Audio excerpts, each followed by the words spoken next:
Hi, this is Micah Mitchell, your logical zebra. I wanted to take a few minutes to do a video.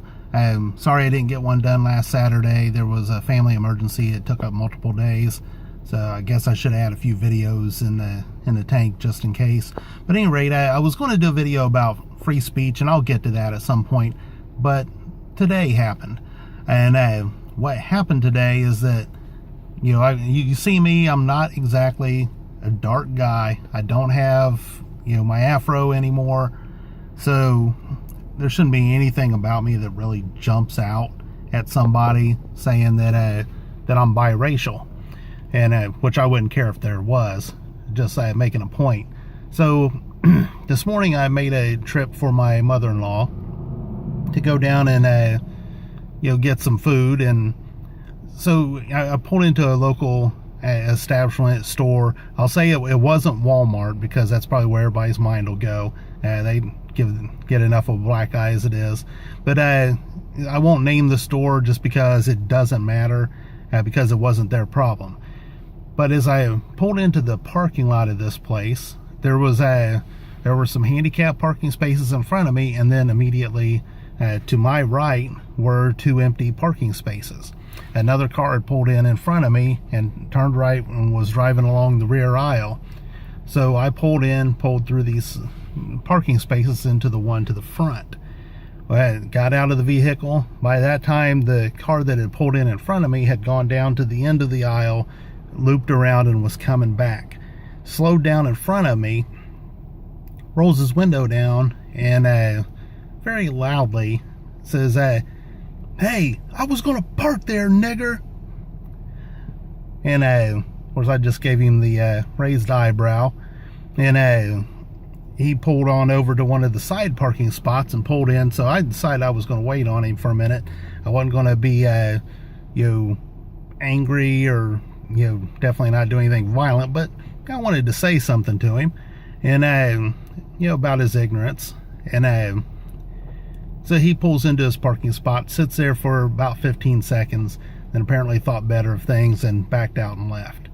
So the reason I wanted to relay this is because I know there's a lot of division that goes on about racial things these days, and we have two kind of different camps of thought in society. One is that everything is racism, and one is that nothing is racism. And I wanted to relay this because, again, looking at me, there's nothing about me that really would jump out to most people. But to somebody that's prejudiced, they'll spot your race no matter what you look like.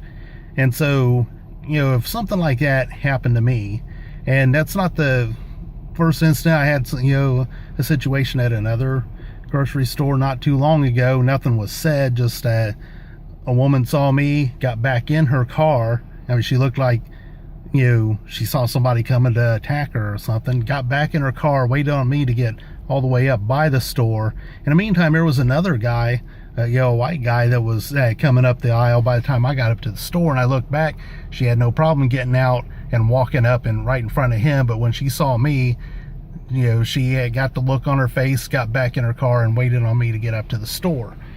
So, can I prove that was racially motivated? No, I can't, but I'm probably 95% sure it was.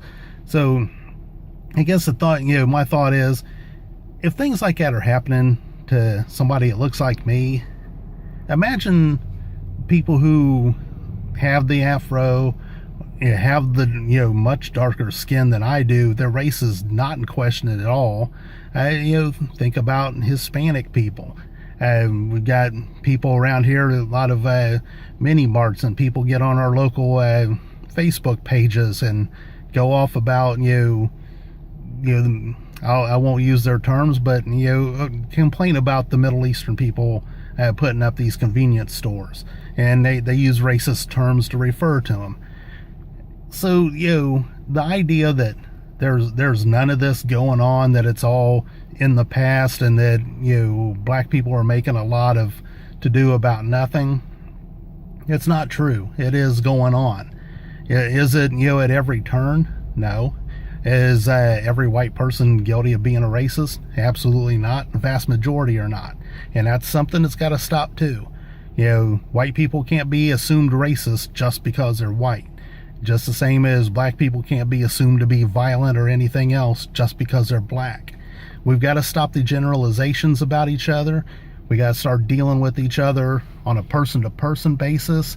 We need to start listening to each other and why we feel the way we feel about things. And even if you don't change your mind, maybe you understand better what experiences have led somebody to feel the way they do about things, and maybe have a little bit of empathy for them. So I'll cut this kind of short. I'll do something more in depth about race here in the near future, but I just wanted to share that experience that just happened today, and again just to put out there that this stuff is still going on. It's not new. It's not just happening just because of Trump. It's been festering more and more over the last 3 or 4 years. But anybody that watches the historic cycles, it was due to kind of crop back up because we're guilty in this society of trying to sanitize our past, which then just makes it repeat itself. So again, another conversation down the road. Just wanted to share that and tell you that, hey, be mindful that this stuff is still going on, and there is a reason why a lot of minorities are sensitive about things, because we have to deal with this kind of stuff just kind of out of the blue. So I'll let that go for now. Until the next time, I'm Micah Mitchell, your logical zebra.